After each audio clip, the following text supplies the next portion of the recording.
You know what they told me? Exactly. They said, when the Holocaust happened, we allowed them to come because they were facing pain and we wanted to make sure they had a safe place where they were safe.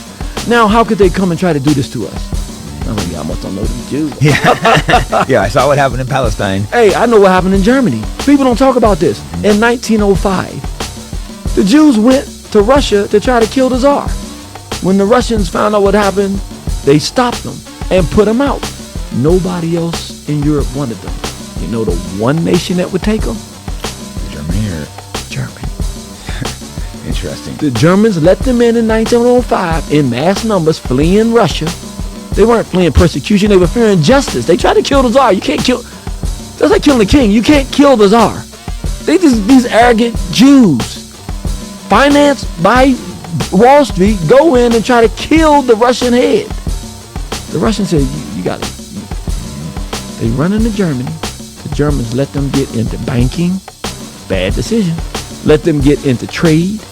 The biggest trading partner with it, okay, just like we have everything is made in China now, back during that time, everything was made in Germany.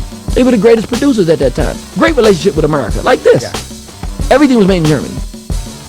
The Jews took over. The Germans won World War I. People don't know this. The Germans won World War I. Do you know what happened? I'm not sure what they were trying to pay for the war, right? No. They won the war. It was really over. But the Jews from Germany, the ones that the Germans let get rich, went to England and said, hey, you want to win this war?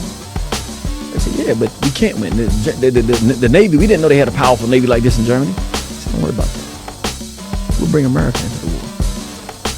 The Balfour Declaration, right? I did hear about that. I didn't realize they'd almost won the war at that point. I know they had won the war. No, I knew that's why they forced them in. They had won World War I. It was over. They were ready to go and sit down and talk, but the Jews said, "We'll bring America in." Yeah, and America stepping into World War I made zero sense. There was no reason for us to step in, but it was just like it showed the power of the bankers. The Jews, it's an extermination. I don't have any other. It's an extermination campaign. How can we get America, England, France, Germany, Russia? How can we get them all killing each other? We're trying to kill all the white folks. We got to get them in a major war. So we're gonna betray the Germans who saved us from death. Flip on them, and all they got to do, we'll bring America into this war. It wasn't about getting Palestine. That wasn't it. Yeah, that's just what they used. That was the added bonus. We want them at war with each other. But the added bonus, we're going to get our own homeland where we'll make it our base. They told them, just give us Palestine as our homeland, and we get it. Yeah, land that wasn't theirs to give.